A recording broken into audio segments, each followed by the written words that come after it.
L'apôtre Paul avait raison. Et vous vous rassemblez, pas pour devenir meilleur, mais pour devenir pire. Et c'est ce que je constate. Et 2 Timothée 3 dit ça. Dans les derniers temps, vous allez voir des comportements bizarres. Des pasteurs haineux, des pasteurs rancuniers, des pasteurs sorciers, des pasteurs méchants, des chrétiens, des enfants de Dieu tellement haineux, rancuniers plus que le diable. Mais dans des bouches, il y a des versets bibliques. Dans des bouches, il y a des chants mielleux. Dans des bouches, il y a des grandes adorations. Mais des cœurs sont aussi sales que des fausses sceptiques. Chrétiens de malheur.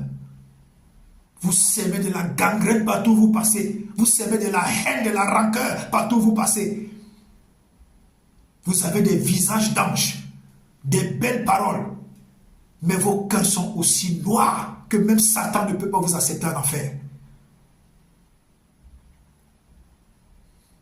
C'est malheureux. C'est malheureux. C'est malheureux. Beaucoup d'enfants de Dieu vont se retrouver en enfer. Beaucoup. Je ne blague pas avec Dieu. Quand Dieu m'a dit en face, si tu t'amuses avec moi, je te tue. Dieu tue. Vous qui pensez que Dieu c'est amour, Dieu c'est le chocolat, Dieu c'est le bonbon, Dieu c'est de l'eau minérale, vous vous trompez.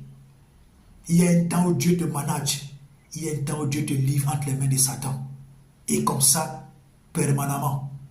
À une saison, il arrête. À une autre saison, il te livre entre les mains de Satan. Dieu tue. Dieu a tué Akab. Akab a demandé pardon pour la mort de Naboth.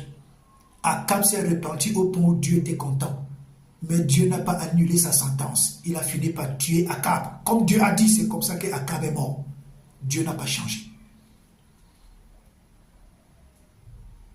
David croyait qu'il est l'ami de Dieu parce que Dieu a dit, le serviteur selon mon cœur.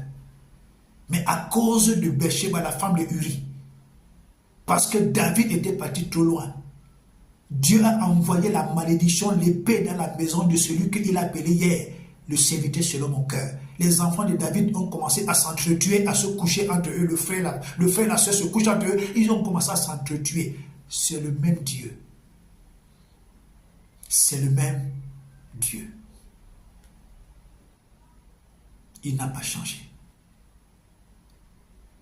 N'essayez pas parfois de changer les messages pour faire croire aux chrétiens, aux enfants de Dieu que Dieu est tellement bon qu'il est plus bon que la bonté. Dieu est bon. Et Dieu est sévère. J'ai dit souvent aux gens que Dieu est l'homme le plus rancunier. Retenez ça, enfant de Dieu. Retenez ça, serviteur de Dieu. Retenez sa prophétesse de Dieu. Je dis toujours que Dieu est la personne la plus rancunière. Dieu est très rancunier. Il fait sortir son peuple de la servitude en Égypte. Les gars entrent dans le désert. À cause d'une rébellion. Dieu dit que toute la race là va mourir dans le désert. Toute cette race va mourir dans le désert. C'est une nouvelle génération qui va entrer dans Canaan. Dieu n'a pas changé. Moïse fait des grands miracles. Moïse fait des grands prodiges. Moïse a commis une erreur. Une erreur. Dieu dit parle au rocher. Moïse parle, il commence à vociférer et il tape le rocher. Dieu dit hey! Dieu a dit, Moïse, tu ne vas pas entrer dans Canaan. Dieu n'a pas changé. Dieu n'a pas changé. Ceux qui vous prêchent un évangile de sucre, un évangile de bonbons, un évangile où Dieu est tellement bon que Dieu permet tout, ce sont des pasteurs qui ont juste besoin de votre argent. Le salaire du péché, c'est la mort. Déjà, quand tu commences à pécher, tu es déjà mort. Spirituellement, tu meurs. Et quand tu persévères dans cette voie-là, Dieu finit par te ôter la vie. C'est pourquoi la Bible dit, considère la bonté de Dieu et la sévérité de Dieu. Dieu est bon et Dieu est sévère. Et quand Dieu est sévère, tu ne connais pas à quel point il peut aller.